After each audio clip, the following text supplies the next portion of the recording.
All right, guys, let's get back from another haircut here. But anyway, I wanted to share this interesting anecdote that sort of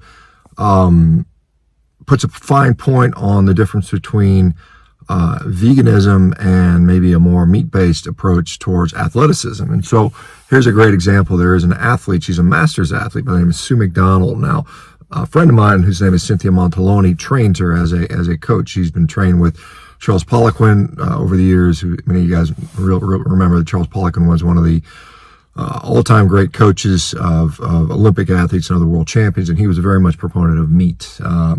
He unfortunately died at 57 of a pre-existing cardiac congenital problem that he had with his heart. But anyway, and I talked with Charles not long before his death several years ago, and he was telling me that, you know, the best he'd ever felt and performed in his life when he was eating consistently 4 or 5 pounds of meat a day.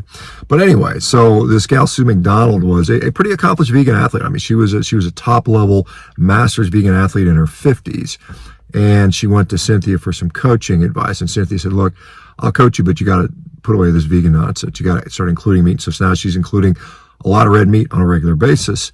And she has just set the world record as a Masters 400-meter runner at 61 seconds at 61 years of age, which is quite impressive.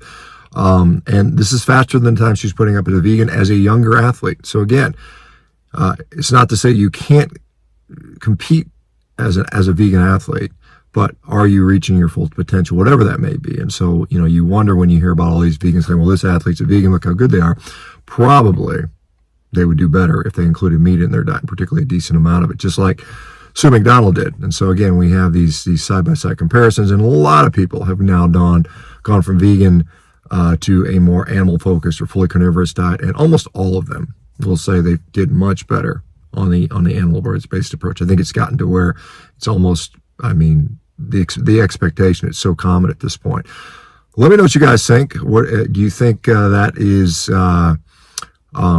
your experience if you were previously on a plant-based diet and now are including either a fully carnivorous diet or a much more meat-based diet? Let me know what the results are. Are you better? Are you worse?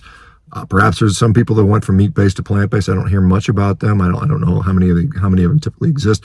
Most people, when they leave a vegan diet, they never go back because they just realize how horrible it was. The people that do live carnivore, and certainly there are those that do that, they generally still consume quite a bit of meat. They just said I just need a little more variety and add a few more things in there, which is very different from, you know, just running and screaming from veganism and saying no more. I'll never do that again. Anyway, congratulations Sue McDonald for setting the world record. Congratulations Cynthia for yet another one of your athletes doing well by including, you know, meat in their diet, among other things that you do. All right, guys. We'll talk to you later. Bye-bye.